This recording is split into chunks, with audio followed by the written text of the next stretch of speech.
Hello everyone, my name is Melisa Argüello and today I'm here to present the result of the research conducted as part of my graduate thesis in Business Management Engineering in collaboration with the GIICIS research group.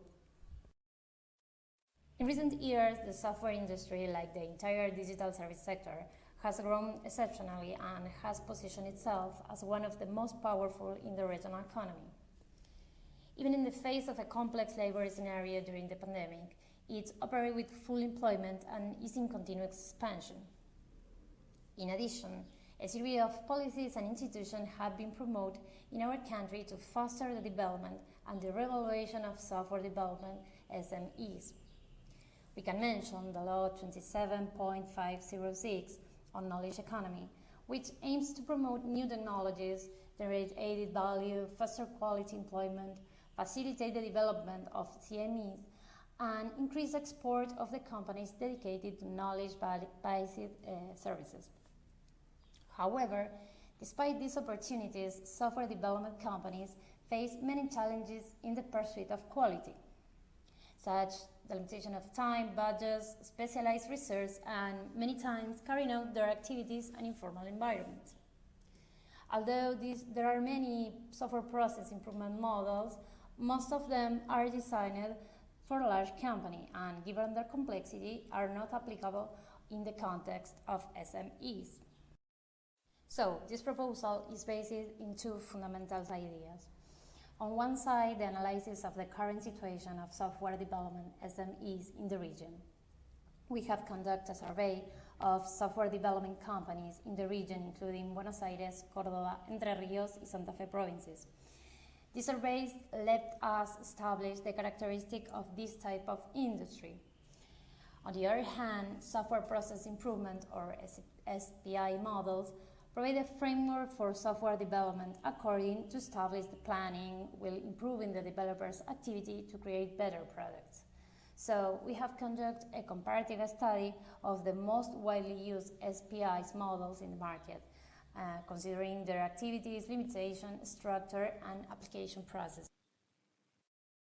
With all this information, this proposal was developed as a simple and light process which aims to transfer the advantages of the analyzed models to the context and limitation of SMEs.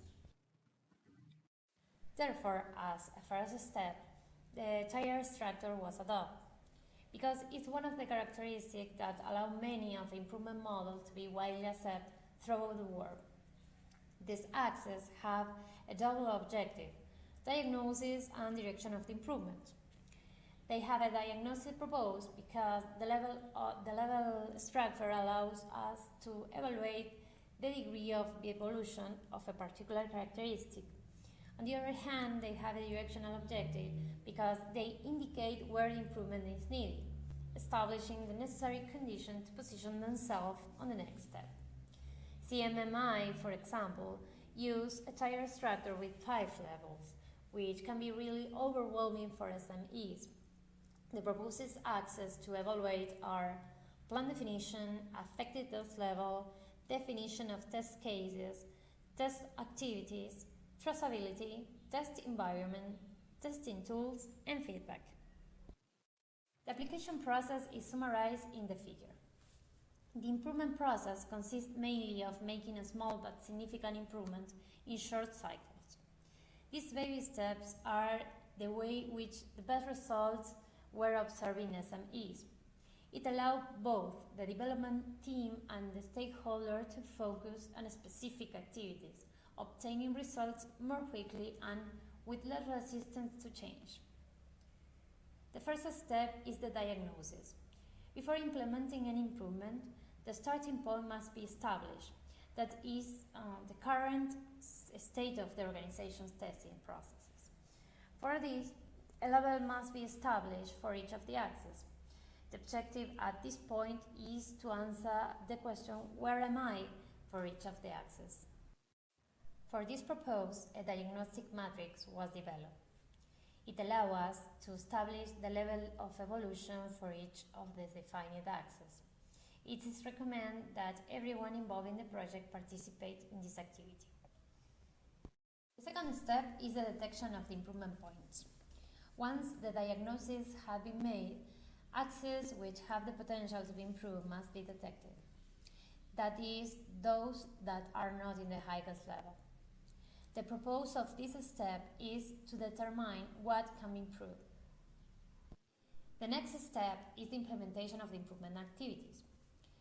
Once the improvement points have been detected and the order in which they will be treated, the iteration begins incrementally. It begins by taking an axis, determining at what level it is, and begin implementing the proposed activities detailed on the specific matrix of the level. It is recommended to work one axis at a time, incorporating one activity per iteration. In a complementary way, a matrix was prepared for each of the levels with necessary improvement activities to evolve to the next level of each axis. This example corresponds to the evolution from the no implementation level and from the partial implementation level for the plan definition axis. It should be noted that it is common for an organization to have some axes more developed than others, so both matrices should be used to work on its improvement plan. It's important to remember that although the level of evolution corresponds to the situation surveyed in SMEs, the axes work independently. This level of evolution does not depend or condition the degree of the evolution of the rest. Step is verify results. Once the improvement activities have been carried out, the degree of evolution of the axis must be remeasured using the diagnosis matrix again. It is recommended to verify the change after achieving a project milestone, for example, a product release. During this verification, one of the situations may occur. It might not be possible to improve the level and the axis remain at the same level of evolution as when it was first diagnosed. In the case, another activities can be taken to achieve the implementation, or a new tool can be taken to deepen the change.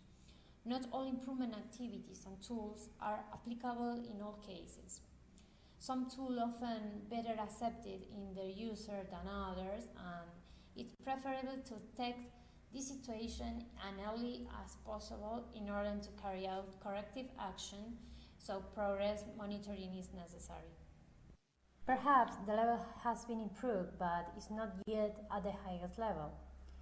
In this case, you can continue with another axis that is a lower level, and once the rest has been processed, review it again with the associated matrix with the next level. Or maybe the axis is in the highest level. If the axis is already at the highest level, the improvement must continue with another of the axes detected in the point 3. If all of them have been treated, the same global evaluation as in point 1 must be carried out again. But what does it mean that all axes react at the top level or with the full implementation? It means that the organization managed to implement a controlled and formalized testing process. There is a formalized plan that covers the different test levels, where the test cases are fully specified and include convenient static and dynamic test activities. Testing is carried out in controlled and adequate environment with complete traceability and supported by tools. When the level of full implementation is reached, the foundations are laid to aspire to achieve ISO or CMM certification, since the process is recognized, standardized, and formalized. The proposed methodology incorporates activities and structure common to all the analyzed models, so the organization is in a more favorable situation and better predisposed to carry out these challenges. It is a starting point for the improvement of the process that will inevitably be reflected in the improvement of the quality of the final product. Due to the global pandemic situation, the proposal could not be put into practice in a real context. Instead, it was submitted to the judgment of experts, both from the knowledge area and from the industry, to evaluate its feasibility and its contribution to the problem. Regarding this proposal itself, they generally consider that it was clear and well organized. They highlight its simplicity and practicality, as well as its ability to adapt to different deployment models. They also value its possibility of application both in developer company and in system area within any type of organization, mainly for its comprehensive approach, the contribution support tools, and the guide for its implementation. It is considered as a valued, successful alternative focused on the typical limitation of SMEs, and that is enough information to be put into practice immediately. The main conclusion of this research were, based on the study of the state of art, the comparative study of the most widely used SPI models, and the survey conduct, we have been able to corroborate that there are no SPI models applicable to software development SMEs in our region. A management proposal was designed to improve the testing process in SMEs, selecting the most relevant part and simplifying several widely accepted improvement models, and suggesting tools to support the whole process. An agile process was obtained without too many requirements for its implementation, with the minimum possible documentation that generates reusable work product for its deployment in different projects. This proposal was evaluated by industry experts with highly positive results. The main challenge for the future is to test this proposal in a real environment.